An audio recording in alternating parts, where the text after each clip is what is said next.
What if I told you that Jehoahaz, one of Israel's lesser-known kings, holds a secret that most people completely miss?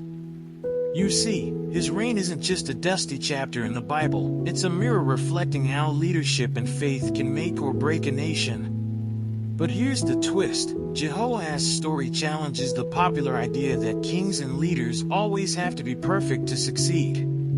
Sometimes, it's the cracks, the unfinished battles, and even the failures that teach us the biggest lessons. If you've ever felt stuck or frustrated watching others seemingly get ahead despite their flaws, you're about to discover something that might just flip your perspective and unlock a whole new way of reading this chapter of history. Then, let's read the chapter together. In the 23rd year of Joash son of Ahaziah king of Judah, Jehoahaz son of Jehu became king of Israel in Samaria, and he reigned 17 years. He did evil in the eyes of the Lord by following the sins of Jeroboam son of Nebat, which he had caused Israel to commit, and he did not turn away from them. So the Lord's anger burned against Israel, and for a long time he kept them under the power of Hazael king of Aram and Ben-Hadad his son. Then Jehoahaz sought the Lord's favor, and the Lord listened to him, for he saw how severely the king of Aram was oppressing Israel. The Lord provided a deliverer for Israel, and they escaped from the power of Aram. So the Israelites lived in their own homes as they had before. But they did not turn away from the sins of the house of Jeroboam, which he had caused Israel to commit. They continued in them. Also, the Asherah pole remained standing in Samaria. Nothing had been left of the army of Jehoahaz except 50 horsemen, 10 chariots, and 10,000 foot soldiers, for the king of Aram had destroyed the rest and made them like the dust at threshing time. As for the other events of the reign of Jehoahaz, all he did and his achievements, are they not written in the book of the annals of the kings of Israel? Jehoahaz rested with his ancestors and was buried in Samaria. And Jehoash his son succeeded him as king. In the 37th year of Joash king of Judah, Jehoash son of Jehoahaz became king of Israel in Samaria, and he reigned 16 years. He did evil in the eyes of the Lord and did not turn away from any of the sins of Jeroboam son of Nebat, which he had caused Israel to commit. He continued in them. As for the other events of the reign of Jehoash, all he did and his achievements, including his war against Amaziah king of Judah, are they not written in the book of the annals of the kings of Israel? Jehoash rested with his ancestors, and Jeroboam succeeded him on the throne. Jehoash was buried in Samaria with the kings of Israel. Now Elisha had been suffering from the illness from which he died. Jehoash king of Israel went down to see him and wept over him. My father, he cried. The chariots and horsemen of Israel. Elisha said, Get a bow and some arrows, and he did so. Take the bow in your hands, he said to the king of Israel. When he had taken it, Elisha put his hands on the king's hands. Open the east window, he said, and he opened it. Shoot, Elisha said, and he shot.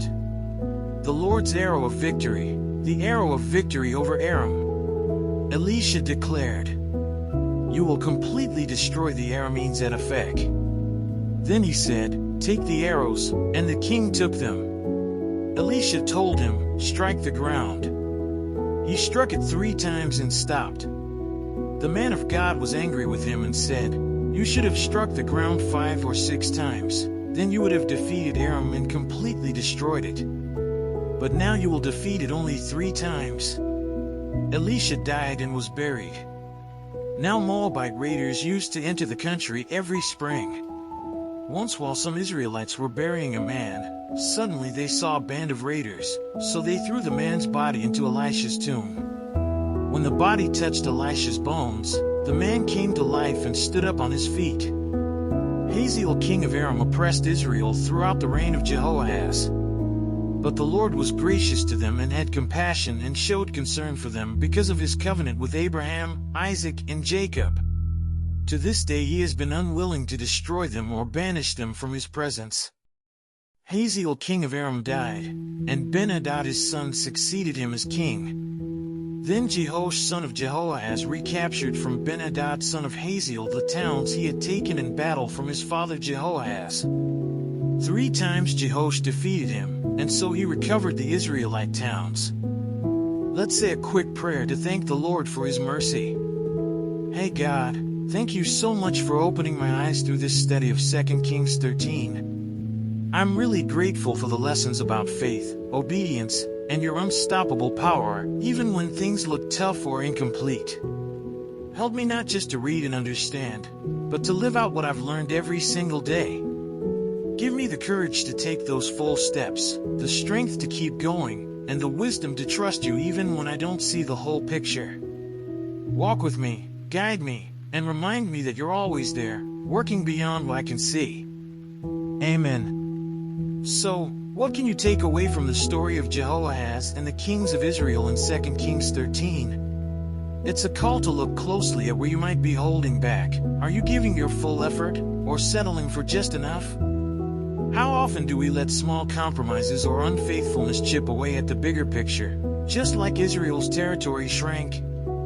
Think about your own life. What battles are you facing that need more than half-hearted attempts? Are you ready to be honest with yourself and step into full obedience, knowing that's where real breakthrough lives?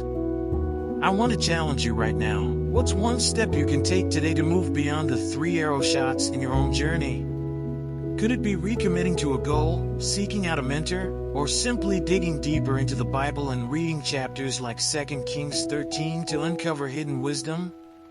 Drop your thoughts and experiences in the comments because your story could be the spark someone else needs. And hey, if you found this journey insightful, don't forget to subscribe and hit that notification bell so you don't miss out on the next deep dive into God's powerful stories. Remember, real change starts with awareness and action, so why wait? Your breakthrough could be just one full step away. Let's walk this path together. And, as always, don't forget to check the last video and learn more about the scriptures.